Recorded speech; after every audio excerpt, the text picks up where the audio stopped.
অনেকেই এমন আছেন যারা আগে ভাগে অডিশন নিয়ে মাত্রাতিরিক্ত দুশ্চিন্তা করেন, টেনশন করেন। দয়া করে এই কাজটি আপনারা করবেন না। এতে করে অডিশনের খানিকটা ক্ষতি হয়ে যেতে পারে।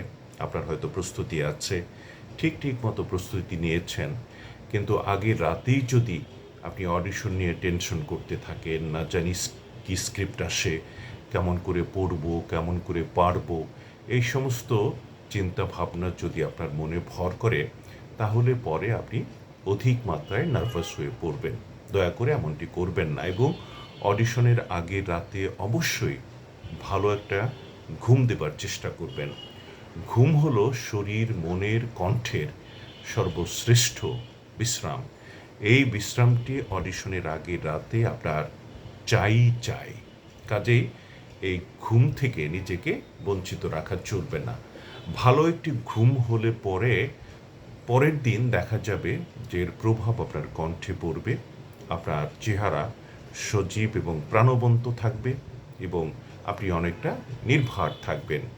কণ্ঠটি যেমনই হোক আপনার বেশ খানিকটা ভালো লাগবে মাইক্রোফোনের শুনতে, যদি আগের রাতে ভালো ঘুম হয়।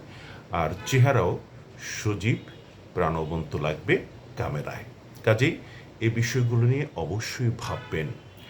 আর ঘুমের প্রয়োজনটা বেশি কেন বলি, যদি ঘুমটি আপনার ঠিক মতো না হয়, তাহলে পরের দিন আপনার মেজাজটা খিটমিটে থাকবে।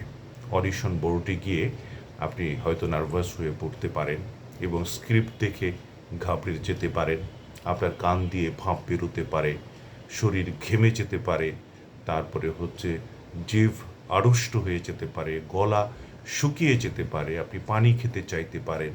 কাজেই এই বিষয়গুলি যেন না হয়, সবগুলি হয় নার্ভাসনেসের কারণে, এটা মনে রাখতে হবে। কাজে কোনো অবস্থাতেই নার্ভাস হওয়া চলবে না। নিজেকে সজীব, প্রাণবন্ত এবং কনফিডেন্ট রাখতে হবে। আর এমন করে নিজেকে উপস্থাপন করতে পারলে আশা করা যায় আপনি অডিশনের পথে অনেকটা এগিয়ে যাবেন। কাজেই আপনার জন্য থাকলো অনিঃশেষ শুভকামনা।